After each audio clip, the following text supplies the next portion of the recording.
मतलब राम को एक अच्छे इंसान के तौर पर पेश किया गया है, उन्होंने ज़िंदगी जीने का तरीका बताया कैसे ज़िंदगी जीनी। तो ये अच्छा, जो राम का एक वो किरदार जो गांधी जी ने बताया कि वो एक अफसानवी किरदार है, राम हकीकी किरदार नहीं था, वो तो उनका नजरिया है। हाँ। एक दूसरे के राम थे, राजा थे। हाँ। अगर राम राजा थे तो कब थे, कोई जो दस्तयाब तारीख हो, कितने साल की बात है? हिंदू नजरिया और मैथोलॉजी के हिसाब से जो 4 जमाने हैं, जो अहद है, आपने यहाँ जैसे 3 दौर है खैरुल कुरून के। जी हाँ। अहदे नबी और अहदे सहाबा और अहदे ताबीन जो है जी। तो सहाबा जो है वो 120 तक जो है वो सब सहाबा का इंतकाल हो चुका था। 220 तक जो है ताबीन, या जो है 110 तक जो है 120 तक जो है, ये जो है दौरे खैरुल कुरून मशहूद लहा बिल खैर जो है कहा जाता है। तो हिंदुओं में जो है वो 4 दौर है।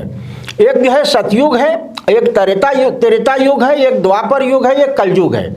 तो राम से एक दौर ऊपर है जिसको सतयुग कहा जाता है। त्रेता युग जो है वो राम का दौर है। कृष्ण का दौर जो है वो महाभारत और द्वापर युग है, और हम लोग जिसमें जी रहे हैं ये कलयुग है। ये तो राम जो है वो त्रेता युग में है, और ये तारीख माँ कब्ल का जो है वो दौर है।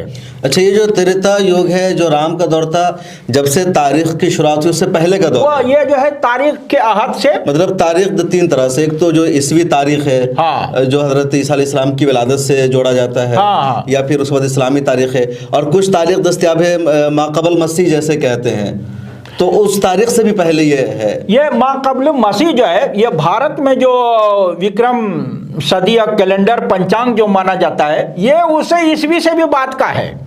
अच्छा। हाँ, ये जो चैत बैसाख जेठ आषाढ़ सावन भादो है, ये बुद्धिस्ट जो है सन और जो है वो तारीख है ये।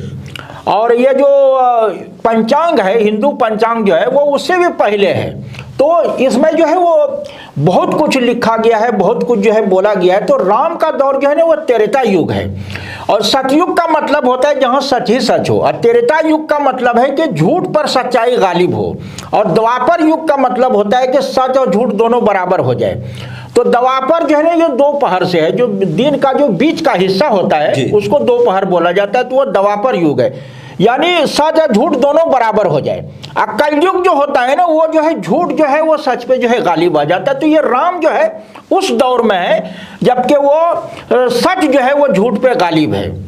ये जो है राम का त्रेता युग है। अच्छा, राम की जो किताब है रामायण, ये राम की लिखी हुई है या राम के बारे में बाद में लोगों ने लिखा, ये कब और किस जमाने? ये वाल्मीकि जो है वो वाल्मीकि जहाँ से शुरू है वहाँ भी आप देखेंगे कि वो खुद कहते हैं कि राम कहानी पर जो है, कथा पर ये जो है आधारित है। वो लगता है कि उससे पहले भी जो है राम की कहानी जो है वो रही होगी। तो वहाँ से शुरू है। या तो वाल्मीकि जो है वो राम के अहादी के हैं, या जो है वो बात के उमूमन जो जिस तरह जो है वो लव और कुश जो राम के बेटे हैं, जो सीता को जो है निष्कासन कर दिया था, घर से जो है निकाल दिया था, घर निकाला दे दिया था। तो उस दौर में वो वाल्मीकि आश्रम में ही दोनों पैदा हुए थे। तो और जो है राम से जो है युद्ध भी, लड़ाइयाँ भी हुई दोनों भाइयों की, जिसमें जो है राम की फौजें ये सब जो है शिकस्त खा गए थे सब जो है। तो उससे तो लगता है कि वो उसी अहद के हैं। और जिस तरह जो है वो दरबार में गए हैं सीता को लेके, दोनों बच्चों को लेके, तो वो लगता है उसी अहद की चीज़ें हैं। लेकिन वाल्मीकि ने जो है वो राम को भगवान और ईश्वर के रूप में, और जो है आराध्य के रूप में, जिसको माबूद कहते हैं, तो राम जो है वो आदरणीय जरूर है, लेकिन वो आराध्य उन्होंने नहीं माना है उनको। एक जो है अच्छे राजा के रूप में उन राम को जो है वो पेश किया है। और जो आदमी जो होता है जो कहीं न कहीं उसमें जो है भूल चूक भी और दूसरी बातें भी होती, जो गांधी जी ने कहा है कि हम जो है कृष्ण और राम को दोषों से परे नहीं मानते हैं।